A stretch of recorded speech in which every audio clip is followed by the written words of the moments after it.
What happens when you're caught hook, line, and sinker? That's what we're going to talk about right now. If you want to know why I'm laughing, I filmed this, I thought I filmed this, and then realized I didn't hit the record button. So let's go. If you're new to the channel, my name's Steve Chapman. I do these videos. I've enjoyed doing and researching these people who think that cheating is the right way of winning tournaments.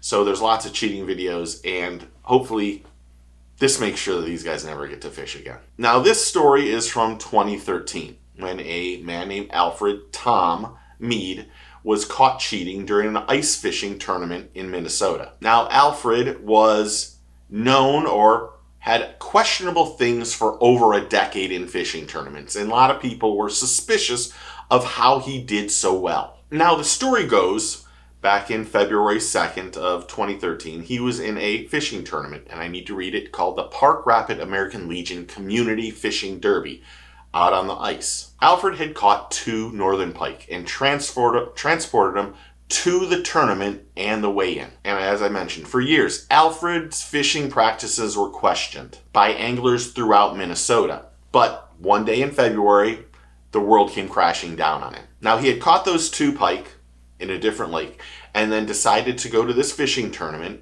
and while he thought nobody was looking, rehook the fish and toss it back into his ice hole. Now, there were 2,000 anglers on that body of water fishing in that tournament, and luckily one person saw it, and thank goodness. And that one person reported him, and he was escorted off the water and admitted to cheating. The gipper to this one is that he said, and I quote, "What can I say? I got caught.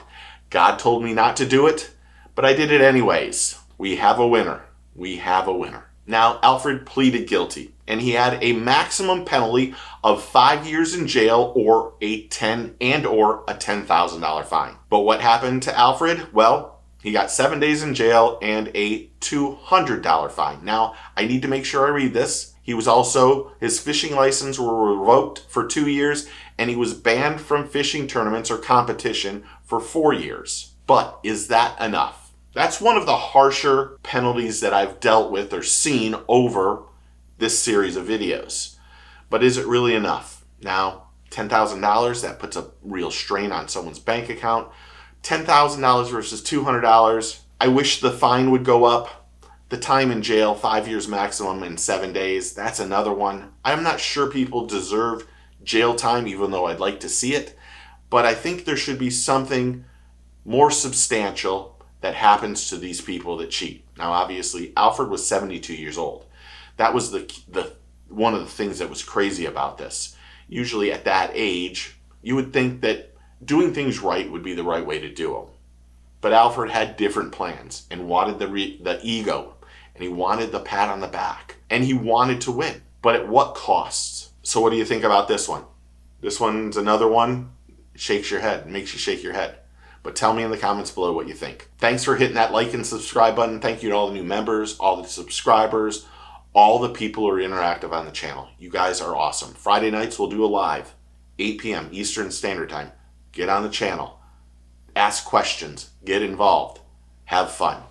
Remember, take a kid fishing, tight lines, cheers, and get your fish on.